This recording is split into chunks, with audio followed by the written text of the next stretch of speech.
Staff from the Lawrence County Disability and Special Needs Board, CDSNB, share their thoughts on ending sheltered workshops and implementing Employment First. Evergreen Campus Sinclair Day Center sign. Hi, I'm Michelle Stone, the Associate Director of Lawrence County Disabilities and Special Needs Board. I'm Kathy Grant, the Day Services Coordinator. Why did CDSNB change from a sheltered workshop to implementing Employment First? I really think the change was sort of a twofold reason. I think one was a sense of frustration that I personally had, and I think kind of spread to some other people with the way we did things. It's the model that had been going on for years and years prior to us, but just the large groups, large ratios, and that sense of frustration that you really weren't making a difference or it wasn't as meaningful training. And I think at times that we were holding some people back from their potential by keeping them at the day center, doing contract work, things like that. And then the second thing, I think COVID played a big role in forcing our hand to move in this direction.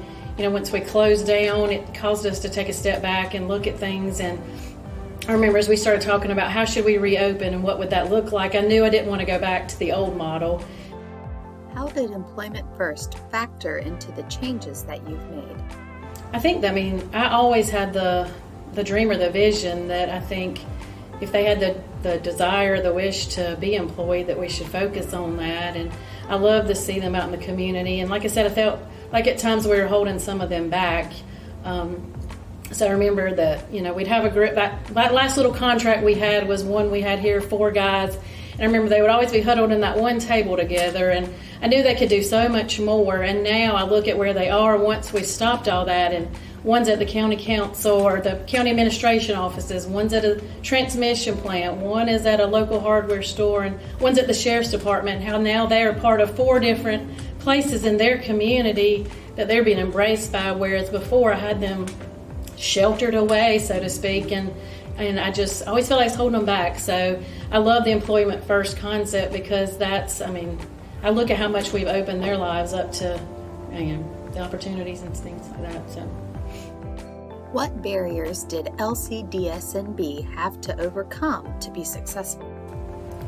Well, initially, getting the staff to stop doing the things that they used to do, having them change, into the new way of things. Once again, with the Employment First, getting to know your consumers and the limitations and the possibilities of what they can do. A lot of times they're just not thought of that they could actually do more. It's not that you have to know how to do a complete job. You can do bits and pieces of it. Initially, how did families of people with disabilities receiving services from CDSNB take to the change? Initially, they were a little hesitant because, they didn't want their family member to be put in any kind of situation. But we have many staff along with job coaches that go and prepare them and stay there with them until they get comfortable. So once the family knows that, then they kind of seem to, get a little more comfortable with their family member working out in the community.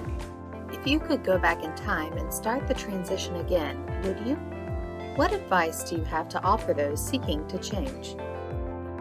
Going from that to now, Employment First, being in their community, a vital part of that, and having the sessions where we know we're doing more individualized and meaningful training and seeing the skills that they're learning, absolutely would go back, go through this process again.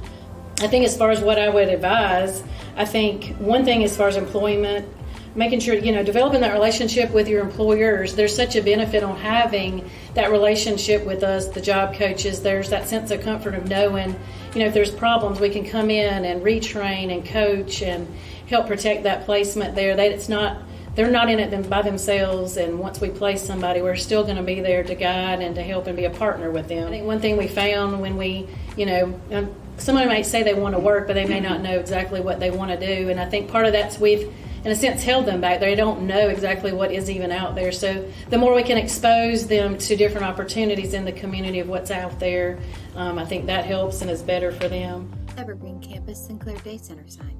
Thank you, CDSNB, for sharing your experience. This project was funded by the South Carolina Developmental Disabilities Council. Hiremesc, Able, South Carolina.